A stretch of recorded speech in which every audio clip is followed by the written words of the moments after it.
Nous allons aborder une nouvelle notion, une nouvelle séquence. Nous allons voir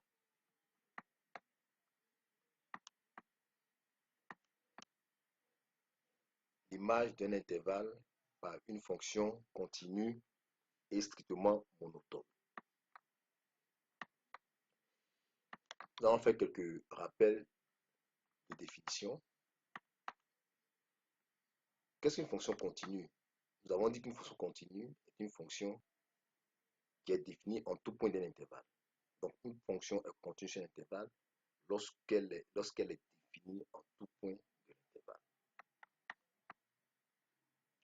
Exemple, nous avons la fonction f de x qui est égale à racine de 2x plus 3. Cette fonction, sur l'intervalle fermé moins 1 à plus l'infini, est définie en tout point. Donc là, nous pouvons dire que la fonction f de x qui est égale à racine de 2x plus 3 est continue sur l'intervalle moins 1, fermé moins 1 à plus l'infini. Une remarque, c'est qu'une toute fonction est continue sur son ensemble de définitions. Toute fonction étant définie sur son ensemble de définitions est continue sur son ensemble de définitions.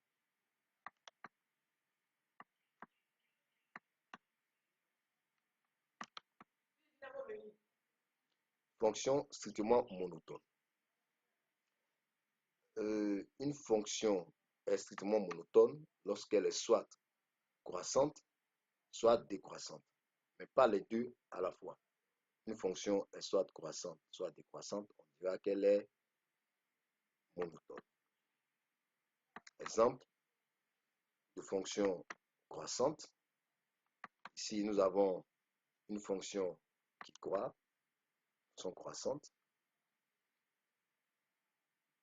et à droite, nous avons une fonction décroissante. Donc, voici deux exemples. Un exemple d'une fonction croissante et un autre exemple d'une fonction décroissante.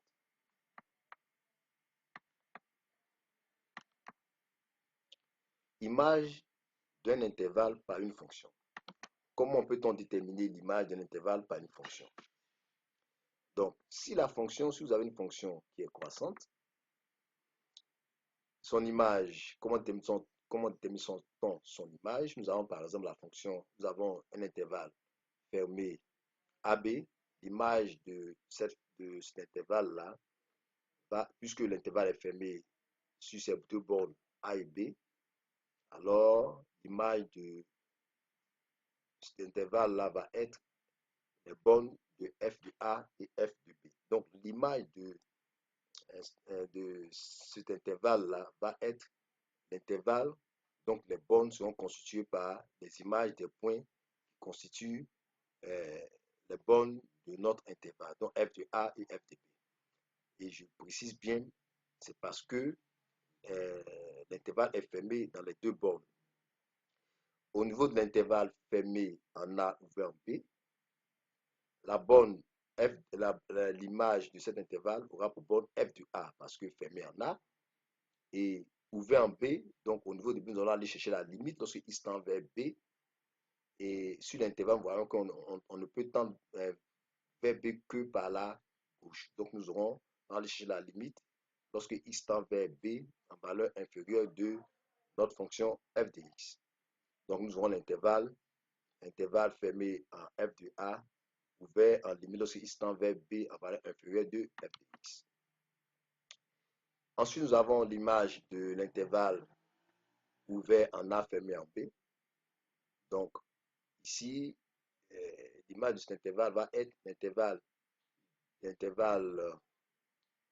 fermé ouvert en limite lorsque X tend vers A en valeur supérieure parce qu'on ne peut tendre vers A que par le côté supérieur, par la droite de f de x et f de b fermé en B. Et je le répète parce que en A En A, l'intervalle est ouvert et en B, l'intervalle est fermé. Fermé, on va chercher l'image, mais ouvert, on va chercher la limite. Ensuite, l'intervalle ouvert A et B, l'intervalle ouvert A et B, comme l'intervalle est ouvert en A et ouvert en B, l'image va être la limite lorsque x tend vers A de f de x en valeur supérieure et la limite lorsque x tend vers B en valeur inférieure de f de x. À droite, à gauche, parce que selon l'intervalle, on ne peut tendre que vers A par la droite et on ne peut tendre vers E que par vers B que par la gauche. Maintenant, si nous avons une fonction qui est décroissante,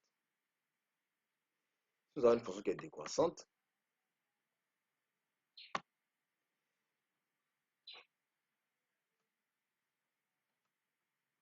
si nous avons une fonction qui est décroissante,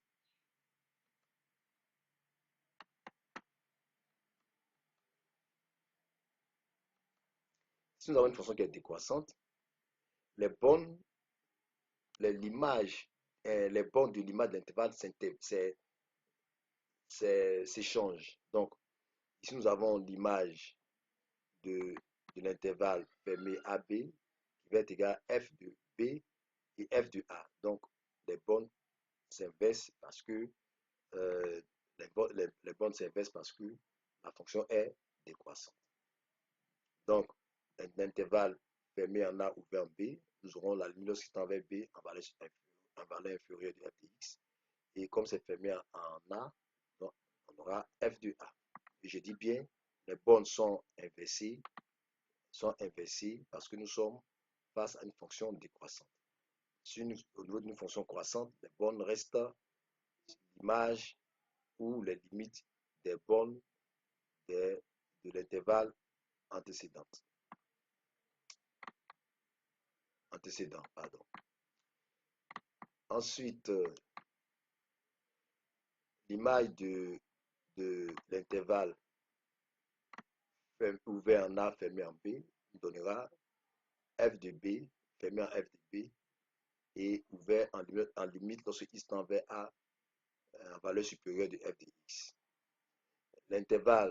L'image de l'intervalle ouvert AB va nous donner la limite lorsque x tend vers B en valeur inférieure et la limite lorsque x tend vers A en valeur supérieure de f de x, qui vont constituer les bornes de notre intervalle. Et je dis bien que dans le cas d'une fonction décroissante, les bornes s'échangent, s'interposent, se permutent, et au niveau d'une fonction croissante, les bornes restent intactes. Vous avez les bornes qui vont construire l'image des différentes bornes.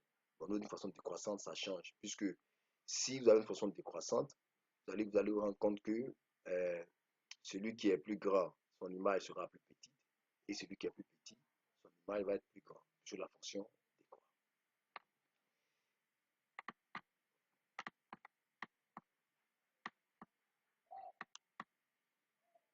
Allons sur une application. On nous donne une fonction continue définie sur l'intervalle moins 1 demi, fermé moins 1 demi 3, et donc le tableau de variation est le suivant. On nous demande de déterminer l'image par f de l'intervalle 0, l'intervalle fermé 0, 1. Nous voyons l'intervalle fermé 0, 1, c'est l'intervalle qui est ici. Intervalle fermé 0, 1. Donc, fermé en 0, fermé en 1. Lorsque nous observons au niveau de la courbe, nous voyons que la variation de notre fonction croît entre moins 1 demi et 0, elle croît de moins 2 à moins 1. Entre 0 et 1, elle décroît de moins 1 à moins 3. Et entre 1 et 2, entre l'intervalle 1 et 2, notre fonction croît de moins 3 à 1. Donc, si nous cherchons l'image de l'intervalle 0, 1, nous observons quelle est la variation sur l'intervalle. Nous voyons que notre fonction est décroissante. Si notre fonction est décroissante, alors nous aurons f de 1. On aura d'abord f de 1, f de 1 qui fait moins 3, et f de 0 qui fait moins 1. Donc, notre intervalle va être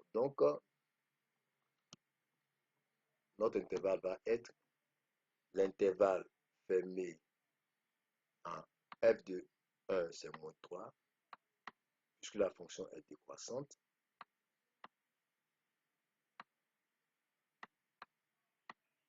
Et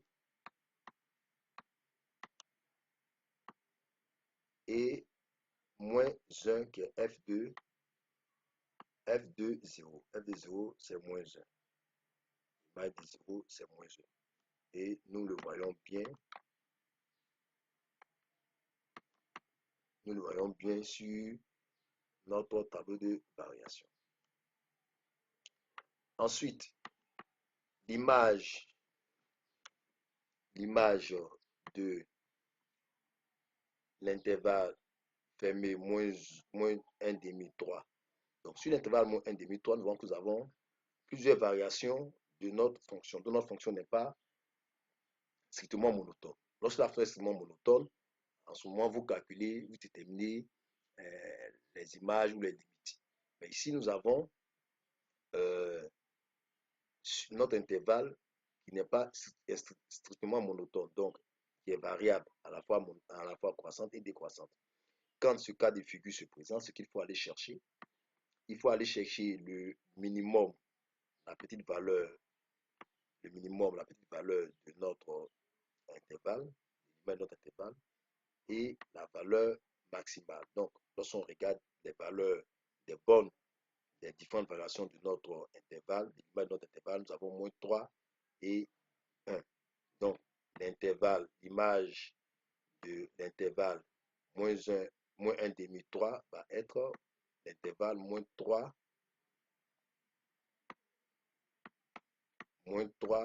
à 1.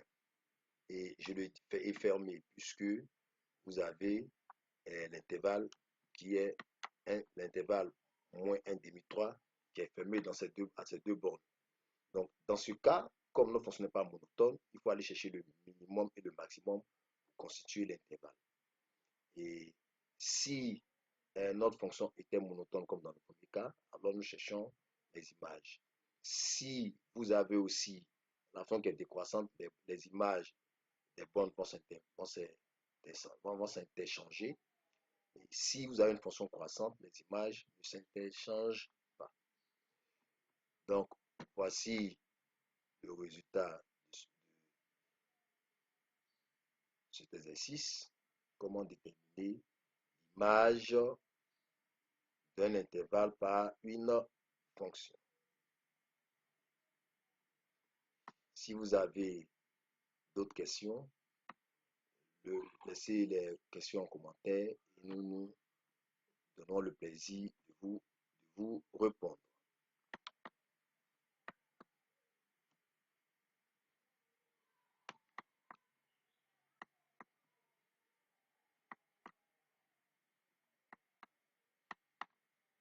Prochainement, nous verrons la fonction continue et strictement monotone sur un intervalle. Nous verrons ce qui peut en découler, quelles sont les observations que nous pouvons faire concernant une fonction qui est strictement monotone sur un intervalle. Merci et à la prochaine.